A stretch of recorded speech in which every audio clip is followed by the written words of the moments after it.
Hello and welcome to a very opinionated video. This is actually going to be a tier list for every single expansion ever added to Destiny. Right then, if you're wondering what qualifies me for this, I've actually played every single Destiny expansion at launch. The only exception to this is Rise of Iron, which I just didn't play as much as I wish I should have. Right then, we're going to kick this off with the Dark Below. This expansion gets a bad rap as it's actually regarded as cut content from vanilla Destiny. This expansion did bring with it some cool exotics. Dragon's Breath, Necrochasm, and also the No Land Beyond were all added in the Dark Below. After completing the Vault of Glass, players were very surprised with Crota's End being such a short raid. Although short, this raid was very good and delved into the Hive. But I will have to say, if Crota's End came out today, it would be regarded as a raid layer or even a dungeon at this point. Although I have a lot of nostalgia for the Dark Below, I'm going to have to put this expansion in the C tier. This is just because the bad press it got for being cut content,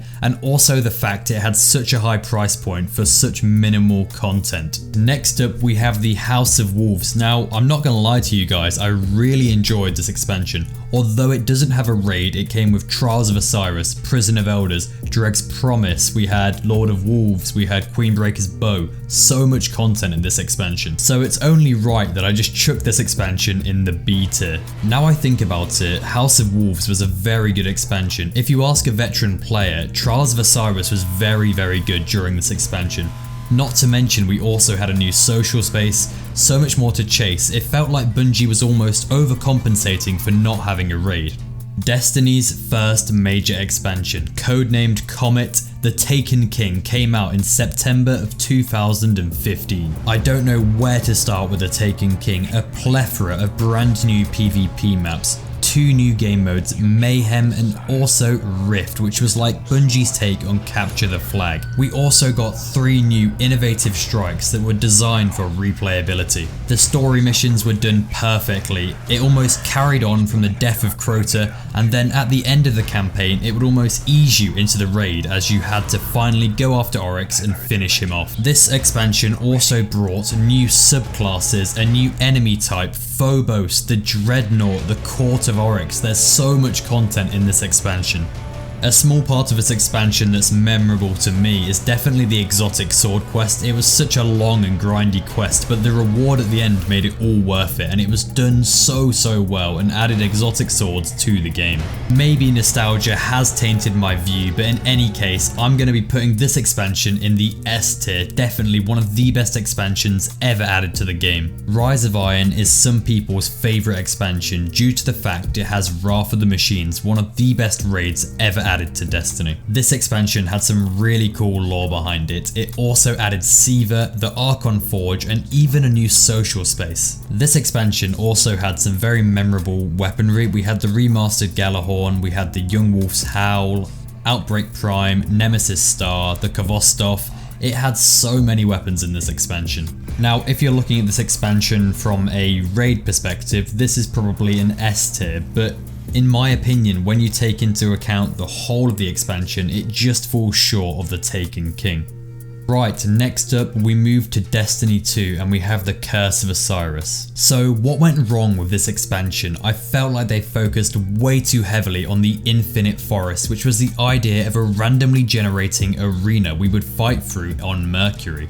I also felt like this expansion was too constrained by the template Bungie had created for these sorts of expansions, and it just didn't need to have the story it had, and it felt like too many resources were focused on this Panoptes story. At this time, the game had a lot of bigger problems. There was a massive pacing issue, supers charged too slowly, you moved too slowly, the weapon economy was really broken. There was a lot of problems with the game when this came out. If I had to think about the good things about this expansion, I would say the weapon crafting system could have been really cool and a massive missed opportunity to reintroduce random rolls. Another positive was the first raid layer, the Eater of Worlds. This raid was very short, but the boss fight was quite unique and actually added a different dynamic to raids. Unfortunately, I'm going to have to put the Curse of Osiris in the F tier. Warmind is the next expansion, and I believe the creation of this expansion was actually assisted by Vicarious Visions, another game development studio.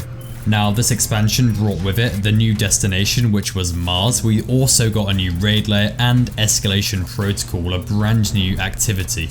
Overall, this expansion was pretty good and definitely brought Destiny back to its roots. We started to feel that Destiny 1 vibe coming back. Also some new exotics, the Huckleberry, Polaris Lance, Sleeper Simulant returning, same with Saurus, and also a new exotic sword.